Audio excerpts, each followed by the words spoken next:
Genshin Impact 5.3 is here. After waiting for months and years, MAVUIKA is finally here. Not only the Archon, a lot of new changes also came to Genshin. But still, the banner is one of the most anticipated things by most of players. And to make sure you didn't miss what's the new changes in this version, I will explain it in the simplest and the shortest way possible. But before that, shout out to our sponsor for today's video, Loot Bar. Are you planning to pull MAVUIKA and Chitlali but you have Primogems problem? Loot Bar is the solution.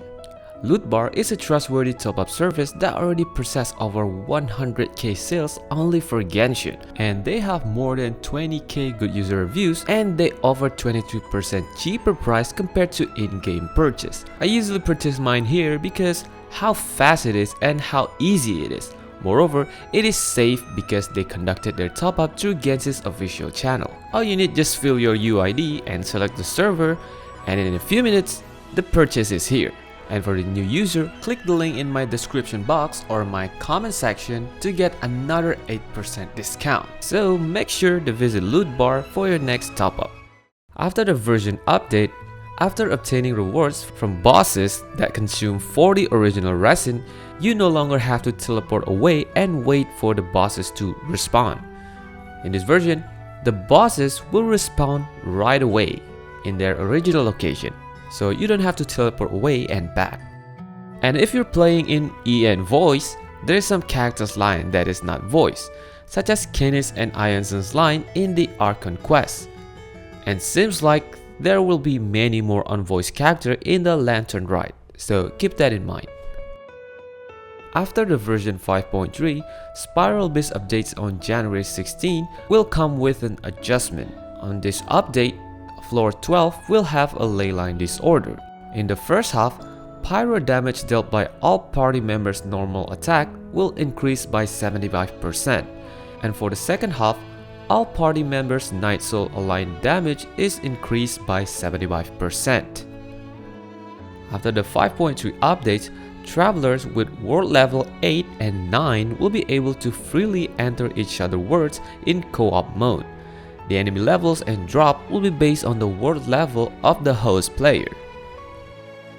After we reach 5.3, we finally be able to unlock the PYRO Traveler.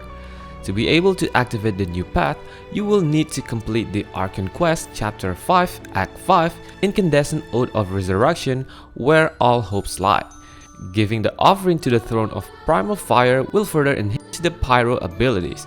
As for the ability itself, Elemental skill will have two forms. Tap skill will have Traveler enter the Night Soul's Blazing state and summon Blazing Threshold that follows the active character. It will deal the PYRO damage to nearby enemies. The Hold skill will summon Scorching Threshold. When the active character deals damage, the Threshold will launch coordinated attack that deals PYRO damage. As for the burst, it will deal AoE PYRO damage to enemies ahead and restores Traveler Night Soul points for a certain duration. Just like TCG, in 5.3 we will have another permanent gameplay, the Rhythm Gameplay Repertoire of Myriad Melodies. In order to play this, you will need to use the gadget Repertoire of Myriad Melodies. The gadget will contain a library of music all across Tevat. It will have a specific themes and songs related to characters and teams. You can use score exchange function to create your own scores or try scores that created by other players. As for the banners, sadly, the rumor that the first phase banner will be running for 42 days will always be rumors. MAVUIKA and Chitlali's banner will be running from today until January 21st. Along with their signature weapon, 1000 Blazing Suns and Star Seller Watch. As for the second phase banner will be featured Arlecchino and Chlorine along with the new 4-star character Lanyan, which will be starting from January 21st to February 11th. As for the Chronicle Wish, it will also release on January 21st along with the second phase banner, which will feature these characters. As for the Lantern Rite Celebration reward, during the Fortune's Coming and Old Memories New Beginning event, we will get 1600 Primogems and 10 Intertwined Fates along with other rewards such as Crown of Insight, Sanctifying Elixir, and etc. The Fortune's Coming event will be released on January 22nd, and the Old Memories New Beginning will be released on February 1st. And as usual, during the Lantern Rite celebration, we will get to choose one free Leeway's 4-star character as the reward. As for a token of appreciation, all players will get a new glider that can be claimed via in-game mail. This glider will be available throughout version 5.3 and will disappear if you didn't claim it before the version 5.4 maintenance, so make sure to claim it. As part of Lantern Rite celebration, Hu Tao and Xiangling will have a new outfit. Hu Tao's outfit, Cherry Snow Laden, will be permanently available after version 5.3, and you will get a limited time discount. As for Xiangling's outfit, it will be given for free as part of Springtime Charms event reward. Just like before, completing the new Arcane Quest Chapter 5 Act 5 will give us another 500 Primogems as the reward. And also, completing MAVUIKA's and Chitlali's story quests during the first phase of the game will give us extra Primogems as the reward. Remember, only if you complete the quest before January 22nd.